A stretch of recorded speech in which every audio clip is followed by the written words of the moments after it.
अंता विधानसभा उपचुनाव के परिणामों के बाद भाजपा और कांग्रेस के बीच राजनीतिक आरोप प्रत्यारोप तेज हो गए हैं। इस पूरे विवाद के बीच भारतीय जनता पार्टी के प्रदेश प्रभारी राधा मोहन दास अग्रवाल ने एक बड़ा और चर्चा में आने वाला बयान दिया है।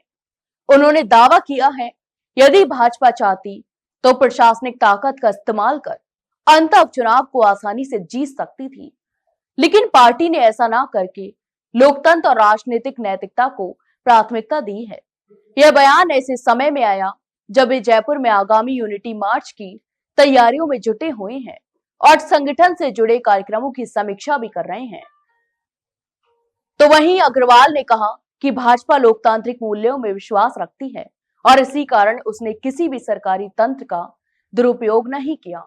उन्होंने कहा कि हमें 6 महीने पहले से पता था कि अंता में उपचुनाव होने वाला है। यदि भाजपा चाहती तो प्रशासनिक प्रभाव का इस्तेमाल कर जीत सुनिश्चित कर सकती थी, लेकिन हमने जनता के भरोसे चुनाव लड़ा।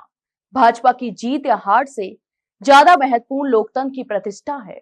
उन्होंने विपक्ष में बैठे नेताओं पर निशाना साधते हुए कहा कि वोट चोरी का आरोप लगने वालों को जनता ने ही जवाब दे दिया है। ये जनता का लोकतांत्रिक तमाचा है, जिसका असर उन लोगों के चेहरे पर साफ दिख रहा है। अग्रवाल ने कहा कि पूर्व मुख्यमंत्री अशोक गहलोत ने हाल ही में बिहार चुनाव पर टिप्पणी करते हुए कहा था कि चुनाव हाईजैक हुआ है। इस पर पलटवार करते हुए अग्रवाल ने कहा कि गहलोत अपनी राजनीतिक प्रासंगिकता को खो रहे हैं और इसलिए ऐसे बयान देकर सुर्खियों में बने रहने की कोशिश भी कर रहे हैं। उन्होंने आगे कहा कि भाजपा की जीत बिहार में किसी अनुचित साधन की वजह से नहीं, बल्कि प्रधानमंत्री नरेंद्र मोदी के प्रति जनता के विश्वास का परिणाम है। प्रधानमंत्री और जनता के बीच अब भावनात्मक रिश्ता है, उनका संवाद सीधे दिल तक पहुंचता है। उन्होंने कहा कि कांग्रेस पर हमला करते हुए अग्रवाल बोले कि कांग्रेस ने 65 साल गरीबी हटाओ का नारा देकर गरीबों को धोखा दिया है।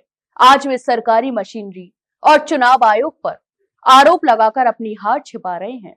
उन्होंने चुनाव आयोग की विश्वसनीयता का भी समर्थन किया और कहा कि उसकी प्रक्रिया पूरी तरह से पारदर्शी है और इसमें किसी तरह के हस्तक्षेप का सवाल ही पैदा नहीं है।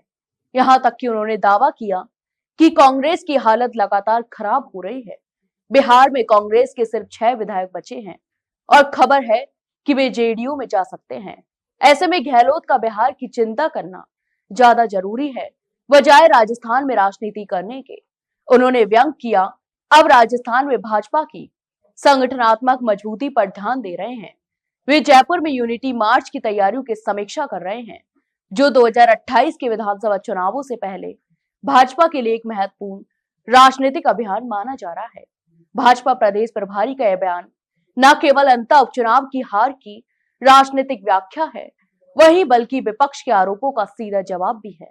अब आने वाले दिनों में यह देखना बड़ा ही दिलचस्प होगा, इस बयानबाजी का असर राजस्थान की सियासत में क्या रूप लेता है और भाजपा कैसे राजनीतिक माहौल को अपने पक्ष में मोड़ने की कोशिश करती है।